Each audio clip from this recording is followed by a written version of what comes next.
菲尔不回收，准备放松的一刹那，一记高扫踢，平整杨二郎低头躲过去了，漂亮一次。我操！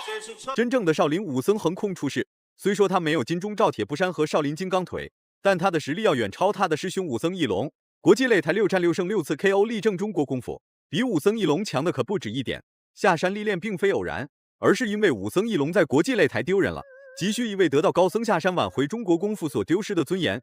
被老方丈选中的少林和尚，他叫蒲东东。简单介绍一下这位武僧义龙的小师弟。别看这位小师弟的辈分没有义龙高，但蒲东东可是一位正儿八经的少林武僧，18般武艺样样精通，拳脚功夫也是相当之了得。就在蒲东东在国际赛场豪取6连胜之际，突然杀出来了一位比翼中国功夫的世界冠军。只要他听说有少林和尚在擂台上打比赛，他每一次都是首当其冲向少林武僧发起挑战，并把多位少林和尚打伤打残。菲尔道斯的出现确实阻碍了中国功夫走向世界的步伐。话就不多说了，来让我们欣赏一下蒲东东的精彩表现。金色拳套是中国少林武僧蒲东东，黑色拳套是塔吉克斯坦的全能王菲尔道斯。为了在擂台上力证中国功夫，蒲东东没有任何废话，直接就开始往上压，随时都能给菲尔道斯来一套他顶不住的猛烈进攻。奈何菲尔道斯是一位远近闻名的全能王，自身的实力和爆发力无人熟知。面对蒲东东频繁的拳脚进攻，菲尔道斯宁愿不抵抗，也不愿意盲目实施反击动作。峨眉传奇这应该是第3次比赛，而且都是峨眉传奇的战绩全胜。这位选手呢打法比较冷静，腿法比较突出。对，蒲东东呢原来是这个到全世界各地进行武术表演的这个套路运动员，对套路运动员。但是自从呢他看了 K1，然后他喜欢上了波球，所以说他就是有心转行。但那时候遭到很多身边人的质疑，就认为说，哎，你现在这个做的也不错，如果你要转行的话，就等于从零重新开始。这是为了自己喜欢的这个运动和爱好啊，不顾一切、奋不顾身的投入进去。对，然后我问他说有蒲东东之所以不需要试探就可以对菲尔道斯发起猛烈进攻，那是因为他在少林寺学武期间，总是跟随大部队去往各个国家参加巡演，已经习惯了外国人的招式与战术打法。再加上蒲东东对泰拳非常有研究，他知道大部分外国选手都是以泰拳和武术散打为部署核心，菲尔道斯也不例外。很快蒲东东就找到了菲尔道斯的弱点，并对其施加压制力。是的，蒲东东的力量啊相当强。在以往的比赛当中啊，都是以重击著称，所以我们看到啊，蒲东东每一次要发力的时候，这个他的对手啊都显得相当的紧张，因为上来几个照面的这个碰撞之后啊，明显可以感觉到蒲东东这个动作的一个力量啊相当之大。这个扫踢势大力沉，这个从事套路表演的运动员会不会这个动作非常漂亮，然后说身体的协调性要更有优势一些呢？是的从事套路运动这些选手啊，转行其他。菲尔道斯在蒲东东面前就像是一个明晃晃的沙袋，就是比普通沙袋更高级一些。所实施的任何一次反击，蒲东东都能灵活化解，并可以持续给菲尔道斯施加压制力。菲尔道斯爆发了，奈何蒲东东的拳脚进攻功夫十分了得，顷刻间就把菲尔道斯压制住了。连续的主动进攻也没有让蒲东东意识到危险，继续保持较为谨慎的状态与菲尔道斯展开对抗。少林武僧蒲东东暴揍一个世界泰拳冠军应该不成问题。蒲东东出动作呀，并不像菲尔道斯那么多那么乱，但是每一出啊每击必中，说明这个蒲东东整个进攻的思路啊相当清晰。是的，这个南方选手的拳法哈看起来比较粗糙，然后这个断轰一气，但是还是比较好用的。是的。我们看这个菲尔道斯是来自于塔吉克斯坦的选手，这个地区的选手包括伊朗啊以及白俄罗斯、乌克兰的这个区属于中东。第二回合开始了，蒲东东所给予的压制力实在是太强大，完全不给菲尔道斯任何喘息的机会，时时刻刻都在猛压菲尔道斯内围发起猛烈进攻。菲尔道斯实在顶不住压力，决定反击，结果又被蒲东东的精准进攻打了回去。少林武僧发怒，谁也拦不住。就算蒲东东没有金钟罩铁布衫和少林金刚腿的加持，依然可以全方位压制住菲尔道斯这个所谓的世界冠军。挨揍貌似成为了菲尔道斯的家常便饭。这种距离啊，然后突然起高踢高扫，好，这个普东东刚才一抬腿就躲过了对方的一个很重的地扫，这个对运动员反应能力，这个有相当高的要求。现在普东东场面上完全是压倒性的进攻的态势，是明显的这个进攻的杀伤力以及整个力量上的这种优势啊，很明显。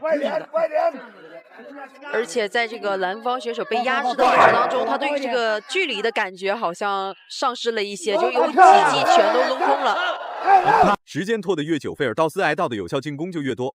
接二连三的扫踢打得费尔道斯哇哇惨叫，真以为后退就可以逃脱被揍的命运了吗？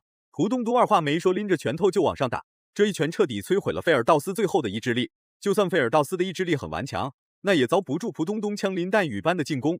不管怎么说，费尔道斯也是一位世界冠军，怎会轻易向他最看不起的少林和尚低头？没问题，可以。啊，普东东能不能够抓住机会啊，提前终结比赛？对，普东东去尝试着跟这个对方示好，击拳套，对手非常谨慎。对，哦，连续组合拳把对手压在绳脚。哎，顶膝。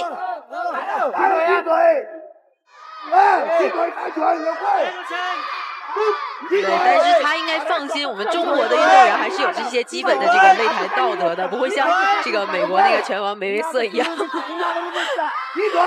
这也看每位选手在场上的表现。非常明显，非常漂亮的一个魔高一丈，道高一尺。菲尔道斯再怎么厉害，那也顶不住普东东频繁的重拳出击，并且每一次进攻打得都非常精准。频繁挨到重击的菲尔道斯没有了任何反抗力量，除了被普东东追着暴揍，剩下的就只有逃跑，尽量避免普东东更多的重拳出击。然而普东东岂会轻易放过眼前这位苟延残喘的菲尔道斯？对中国功夫的不敬就是对少林和尚的侮辱，毕竟每一位少林和尚都受教于中国功夫。这个普东东一直追着对手打哈，现在对手到这个围手边，对，比较被动。对，高扫。前两局比赛一直是普东东这个压倒性的优势啊，在逼迫对手，而且连续的这个重击啊，对对手造成了不小的影响。那么来到第三局，我们看对手能不能在战术上做一些改变啊，缓解一下现在这种劣势。对他俩现在的局面有点像老鹰抓小鸡的感觉，场面上有一些戏剧化。对，这个依旧是第三回合开始了。吃到苦头的费尔道斯很是狼狈，完全不敢与普东东展开正面对抗。教练的加油助威让费尔道斯感觉他自己又行了，于是就对普东东发起了一波猛烈反击。不过此时的费尔道斯大势已去，就算再怎么发起反抗，那也是无用之功。普东东从比赛一开始就保持这个状态，时时刻刻都在猛压费尔道斯内围做动作。本就不占优势的费尔道斯肋骨又遭受到了重创，这就让费尔道斯更加害怕普东东。对手的时候也显得相当的有一些烦躁。是的。而且普东东是一个什么样的人？他跟我讲说，有些比赛，比如说这个打得很激烈，但是他输了，他也感觉哎还不错这比赛。但有的比赛就是说打得不太漂亮，然后就轻易的就 KO 对手啊，或是怎样，他也感觉赢了也没有意思。打得不能尽兴。对，所以我感觉这个比赛他也是应该这么想的。哦，普东东连续拳法的追击。对。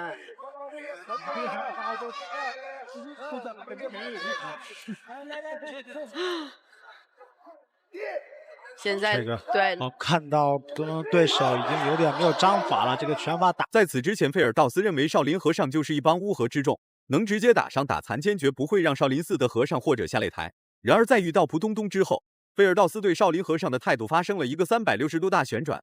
少林功夫和中国功夫都是外国人不轻视的武术，一旦对中国人少了几分畏惧，那么将会大祸临头，有血光之灾。全程都在逃跑的费尔道斯根本就没有任何办法，要么被普东东当场打成残废丢人现眼，要么就是在擂台上跑马拉松，无视比赛规则，无视裁判。